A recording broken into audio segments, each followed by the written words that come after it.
Suami ingin berpoligami tapi isteri tidak beri.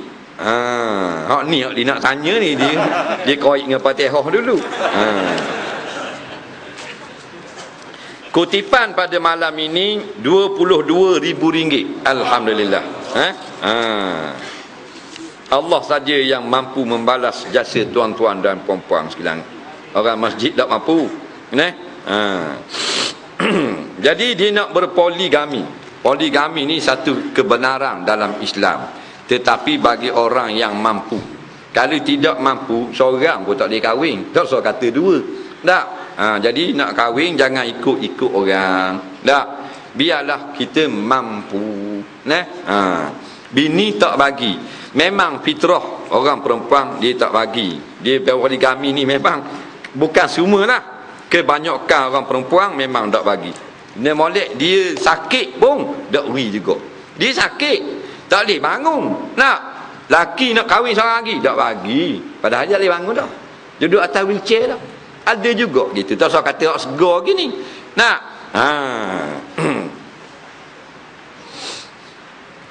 jangan main bab poligami, marah belaka. Sebab tu ketua polis negara tak berani poligami. Tak. Tak usah kata Tok Imam, dah kau cetong terus tu. Guru silat gayung seorang je bini. Padahal dia guru seluruh Malaysia. Pergi buat persembahan di Perancis, di Tokyo, San Francisco, tunjuk dia punya gayung hebat sungguh tak. Tapi bila dia balik rumah, dia digayung oleh isterinya. Jangan main orang puang bisa dia. Jadi kalau nak kahwin juga, sebenarnya dalam Islam tidak perlu pada izin isteri. Cuma buat baik kepada isteri, baru kita berpoligami. Sebaiknya isteri pertama tidak bekerja. Dia hanya makan, minum, tidur, main Angry Bird. Tu saja dia mandang. Baru dia hidup senang lenang. Baru kita kahwin ramai dia tak marah. Ni dia kena kerja, teruk balik kerja letih. Jadi kena cari makan, kena cari duit. Susah tak hidup dia? Susah, walaupun boleh 2,000 sebulan. Lepas tu kita nak kahwin pula seorang lagi dia berasa hati.